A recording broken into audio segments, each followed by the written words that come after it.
And welcome back to Late Night Lately, the Late Night Show. I'm your host, Chad White. If you didn't know, this is the Late Night Podcast for the website cpluscomedy.com. Like I just said, it's a website. Go there. Welcome back in. This is episode 87. Hey, I've got a monologue for you. So let me tell you all the things that are in it. The Justice Department released a slew of new Epstein-related documents last weekend. In one, Jeffrey Epstein was revealed to be banned on Xbox Live, which goes to show what happens when you don't give Bill Gates the exact model that he wants. I've got a lot of RAM I want to put inside. That is my Bill Gates. Harry Potter author J.K. Rowling was mentioned in the files after Epstein was denied entry into the Broadway showing of Harry Potter and the Cursed Child. Rowling since came out to deny inviting Epstein since he was only there to window shop.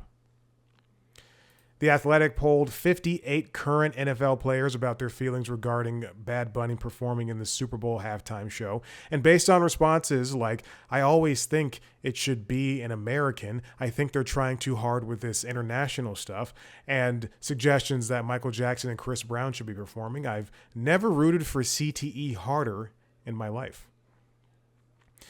Disney named outgoing CEO Bob Iger's successor, and this guy is pissed. That's my Donald Duck. It's pretty good. You have to watch the video, because otherwise the audio just sounds insane. Punxsutawney Phil saw his shadow for the first time. God damn it. Punxsutawney Phil saw his shadow and he says winter is here to stay for a few more weeks. But that's only because he didn't want to come out after seeing what's been going on in the news. Was it worth it? Was it worth it? The owner of Rotten Tomatoes says that the Melania documentary's 99% rating on the service is legit, citing that fans love it, even though critics hate it. And then he slipped Trump several slices of big beef tomatoes. What is this? This isn't McDonald's. It's not big beef. It's red, shiny, slippery thing I always throw off. Bahama Breeze is closing all of its restaurants. And damn, woke mob trying to keep the brothers down. The reveal was way too soon. And finally, the 2026 Winter Olympics start tonight, and 8 new events were added, including ski mountaineering, because white competitors have to win something. It's the Winter Olympics. You already win it. And that's all the jokes I have for you today. Welcome back in. This is episode 88, I believe, of the show. And even though I continue to mess up some of the jokes, I venture forward. Sorry, I'm just resetting everything. Resetting how everything should look. Hey, this is we're in the middle of excuse me. We're at the start of the Olympics. I currently have it on. It's the middle of the day. It's on the television over there behind me in the living room. I tuned in. I saw Mariah Carey, and I said, it's time to record this show. All right, let's get to it. What's been going on in late night this week? Jimmy Fallon had a late start to the week tonight, as of this recording, as of the opening ceremony of the Winter Olympics. He has a show, an episode of his show tonight, of a Tonight Show. So they started, I guess, on Tuesday, which I did not know was going to happen. But this week he had Keke Palmer, Gabriel Basso, Lindsay Hubbard, West Wilson, I don't know who those are, Rachel Williams, the beautiful Cat's Eye. Oh my God, they all came out and I was like, I gotta watch this interview. For some reason, Jake from State Farm was there. Oh, it was a sponsor segment. Got it. He was there with Cat's Eye. Nick Jonas performed. Myles Garrett was there. Ethan Hawke, and they did this this like sit down interview with Ethan Hawke on a restaurant style set, which was they did that. Who did that with One Battle After Another? That cast, was it Colbert, I think. They also premiered a music video with Kevin James. That's right, comedic actor. I guess he's a comedian too because he does do stand up. Comedian Kevin James, and I think that they wanted it to perform well online. It's not. And in fact, when it came on during the show, I watched approximately half of it and I went, why is this going on? Halle Berry was there. Always beautiful Halle Berry. Dylan O'Brien was there. Josh Safdie.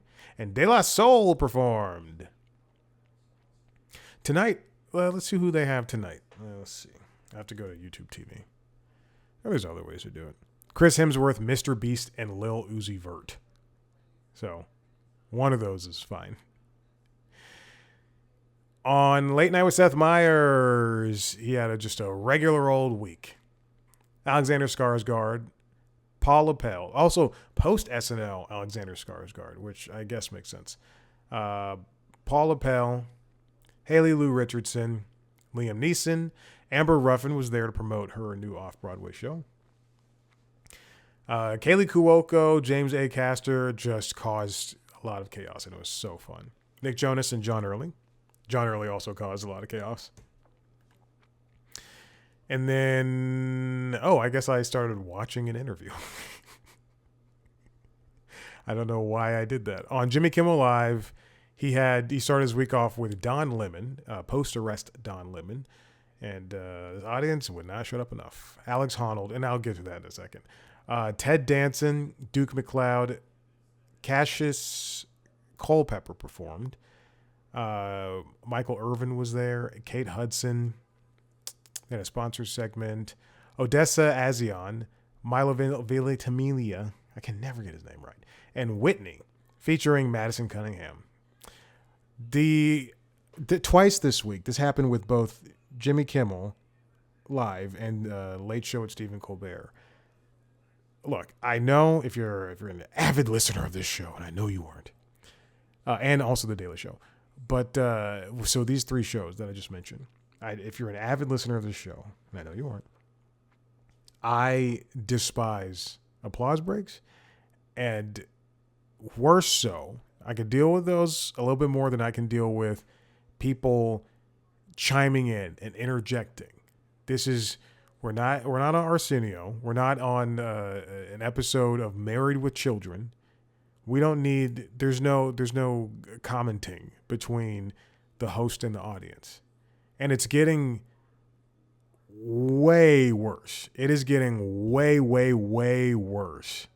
To a point where and this happened twice this week for Jimmy Kimmel Live, and it happened once this week for The Late Show, where I just could not finish the monologue because people are interjecting like this is a show. It's like that I Think You Should Leave sketch where they're trying to make Tim Robinson talk. And I'm sure people they don't recognize this. They don't see this. This is something that is completely bothering me. I do not care. I think you do not need, this is a one-sided thing. You're listening to the comedian tell their jokes. But I'm sure people love it. But yes, I am now at a point where I will just not watch the rest of the monologue if people are going to be talking back. John Oliver was on Late Show this week, and he had his own episode. Father James Martin was there. Mark Ruffalo was there. Also, I have a newfound respect for Mark Ruffalo. He's always been outspoken, which is very good. But he also told Kevin O'Leary to shut the fuck up online, like in front of everybody, and he just had an excellent response to the bullshittery that Kevin O'Leary has. And the problem is, when you cast Kevin O'Leary as to play, I'm playing an asshole in this movie, and Safdie and Josh Safdie, or whichever fucking Safdie, whichever one didn't accost a 17-year-old. But like, oh, the Safdies love me. This is an Oscar nominated thing. Just because that is the case does not mean that you are a Hollywood person. I was gonna say Hollywood elite, but that doesn't mean anything either. Ian McKellen. There's an extended interview with Ian McKellen. Oh, that's fun. And then we got more of oh goodness, what is her name? This is so bad. I completely forgot this woman's name, and now I have to look it up. Laura Benatti. I didn't even have to finish looking it up. Laura Benatti did her Melania again. The Obvious Child. I'm with her performed The Obvious Child. Excuse me. The way that is uploaded is insane. James Taylor performed, and he also had his own episode. And then there's a questionnaire with Weird Al, and Steven and his wife Evie did a Happy Valentine's Day first drafts thing. Then for The Daily Show, Jon Stewart came back and he spoke to Heather Ann Thompson, and Michael Costa took over hosting duties for the rest of the week, and he spoke to Miss Pat Paul Rozzoli, and Emmy-nominated Miss Pat. It's crazy that show is nominated. I don't even know where it was. And Marcus Capone and John Shink. We also had appearances by Jordan Klepper, I believe Troy Awada, Ronnie Chang. I might be wrong about that. Desi Lydic. Hold on, I'm trying to see if there was a Ronnie Chang appearance. I feel like I saw him somewhere then. Probably, he's an actor. And that's the news. All right.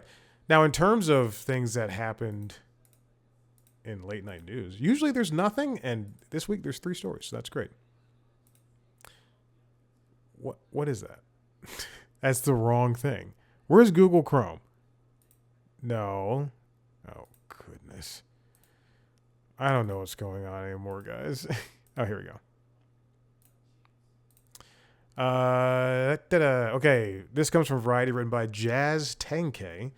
Oscar set creative team and producers for 98th Academy Awards. Conan will be hosting again, obviously. And now that I know it's 98th, I wonder if they'll do what the Grammys did with Trevor Noah. He hosted 6 years in a row. 6 plain years. When I was watching the Grammys on Sunday, I watched the monologue and I watched, I don't know, maybe an hour of the show. And I think, Trevor, let's pretend there were, for me, 15 attempts at jokes and Trevor only landed twice. I just don't, it feels like these shows don't cast, well, when they do cast comedians, but these comedians aren't making jokes. They're just saying things and they're expecting them to be funny. In the same way that there's a lot of impersonators who are good at impersonating. They're good. Yeah, you can do this actor. I'm not going to name somebody specific. You can do this actor. You can do this person. You can do this public figure. But in the end, are you funny? Because at some point, you're just a voice actor. But anyway, that makes me wonder if, and then however, Jimmy Kimmel, I think, hosted the Emmys the Oscars, maybe like 2 or 3 times in a row. But anyway, my question is, I wonder if for the 100th Oscars, what if the Earth is still existing by then? Because that's an election year. I wonder if they would have Conan host. Or if they would next year get somebody new and then have that person also host the 100th, or bring back a slew of hosts, including Billy Crystal and the other good people, I guess, that were good. I can only think of Billy Crystal right now. And Whoopi, I guess. Was Whoopi good? I don't know. My wrist hurts.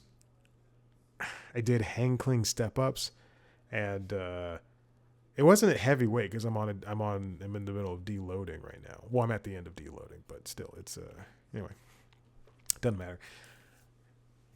The same director is coming back, Hamish Hamilton. Executive producer and showrunner Raj Kapoor and executive producer Katie Mullen are also part of the returning team. Rob Payne, Taryn. It doesn't matter who these people are. No offense. Jeff Ross and Mike Sweeney are producing for a second time. Conan is bringing back basically the same people. Mike Sweeney, Ambria Allen, Jose Aurelio, who people might know as Dr. Aurelio. Josh Comer, Stan Cronin, Jesse Gaskell.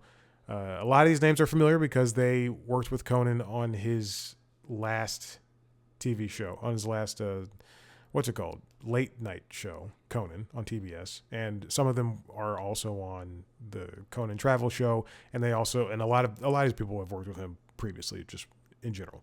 Jesse Gaskell, Skylar Higley, Berkeley Johnson, Ian Carmel, Brian Kiley, Laurie Kilmartin, Carol Leifer, Todd Levin, John Max, Matt O'Brien, and Agatha Panaritos. They also have the same production team, including music director Michael Bearden. I'm just saying, just same people. You can pretty much expect the same style of show. Hopefully it's funny.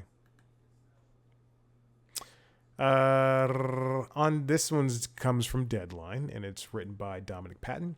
CNN and Craig Ferguson hit the road for USA 250 with American on Purpose series. Now, Craig Ferguson has a book called American on Purpose, and I guess this is going to be some sort of, this is like brand new information. I truly got this story like an hour ago, and then I just threw it in the Notion. This is specifically for the 250th birthday. Craig Ferguson, he has a book called Craig Ferguson, American on Purpose, I believe. And now this show is going to be a part of CNN's originals for this year. It's described as a cross-country journey to explore the topics and people who make up modern America and ask what it really means to be American today. Okay. Ferguson's been a citizen of America since 2008. And they're going to go to monster truck rallies in Ellis Island and all over this great nation of ours. I'm trying to confirm that this is a book. I could easily Google it, but this is not part of the press release. Okay. So I'm going to Google it now because there's no more information on it. It is a book, American on Purpose. You can buy it there on Amazon. Here, I'll even show it to you. There you go. You can buy it on Amazon. I don't know if this is same. Oh, it's just. Oh, wow. It's his autobiography. Okay, there you go. Reads the title. I love it. It's great. This next one comes from The Hollywood Reporter, written by Lily Ford. Live from London, Saturday Night Live UK unveils cast and sets March launch date on Sky. I'm very curious now that like this is like a real thing that's happening. I'm very curious to see if there will be some sort of cross-pollination when it comes to Saturday Night Live UK. And I don't mean like crossovers. Like I expect Law and Order and Law and Order SVU and Law and Order Organized Crimes to all cross over, even though they don't do it regularly. They are doing it this season. It's happening a little bit more so. On Chicago, it happens all the time. And I don't even watch Chicago. On FBI, I assume it happened all the time. They canceled 4 of those shows. Even though they seem to perform well. Look, who am I? Trump? But anyway, I wonder if, because I know for a fact some of the cast, if not all, of SNL UK was here in America recently, and they visited Studio 8H. They visited 30 Rock, and they were on the SNL stage. And then I also, what I also wonder is, just like SNL Vanilla, and by that I mean it's mostly white people, and Kenan Thompson, and Marcelo Hernandez, and Cam Patterson. But then after that, it's 14 other white people. But Sarah Sherman's weird, and we love her.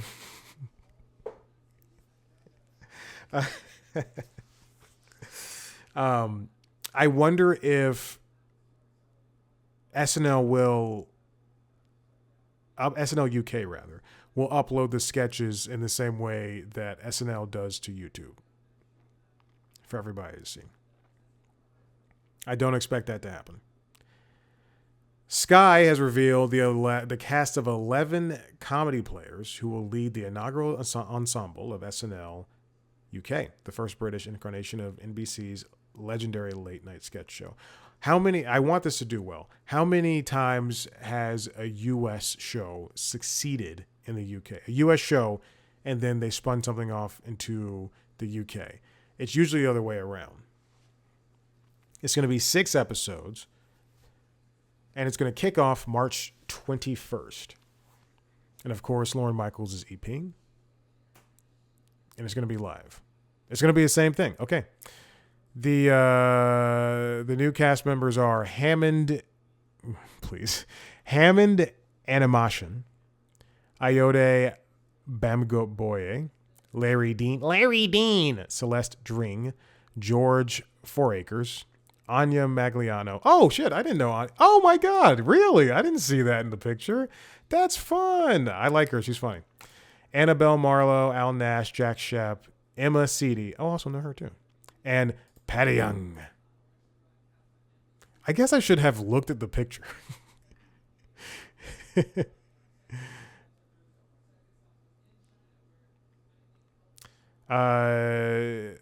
know what's interesting? A lot of these people, as I noted with Anya Magliano and Emma Seedy, are already famous. See, this is the thing. This is my issue. I mean, they have to do this because this show is launching brand new. But this is my issue with SNL proper, SNL regular, is that the last people that were hired are already established comedians. They already had, and what's her name? Via Slamaki, the Slovakian sounding name. Anyway, her and all the repertory players were already established people, which is fine, but they all had like 50 to 100,000 followers already, which is crazy to me. I think SNL is better, and it's because everything is already online, but I think SNL is better when they hire people who basically no one has seen. They shouldn't like get people that are already at UCB and they've appeared in TV shows.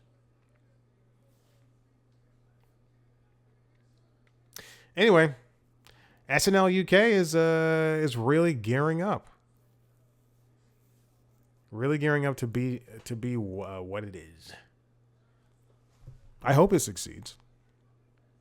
Because the UK is really good at panel shows, and they're really good at one-off or 2 series sitcoms. But there's not really an ongoing comedy property. And there hasn't been one in a long time, I guess, is what I'm trying to get at. There hasn't been one in a very long time, besides panel shows, which is different from this. And it's good that I recognize 2 people. And then everybody else, I wish them the best. I'm sorry, I'm clicking through on one of their Instagrams, trying to see how many people. Wow, that's crazy. Also, I didn't know one of these people was my age. I didn't know that one of these people that I knew was my age. Anyway. Listen, I'm done. If you like what you heard here, head to the website, cpluscomedy.com, where you can see me talk to, speaking of the UK, speaking of comedians, I talked to famous people, and the last person I spoke to, I just put out an interview with Sindhu V. So check that out under the Constitutionals podcast feed. Speaking of which, that's the Entertainment Business News Show. You can find that wherever you get your podcasts, along with, what's the other podcast I do? LinkedIn Logs. You can find it wherever you get your podcasts, LinkedIn Logs. If you want to watch a video version of the interview, and if you want to watch a video version of this show as well as the other podcasts, go to youtube.com/C+comedy. That's where you can see everything video-wise. Follow us on social media at C+ Comedy on YouTube, Instagram, TikTok, and Blue Sky. Me at Chad Black White. Thank you so much. We'll see you next time. Bye.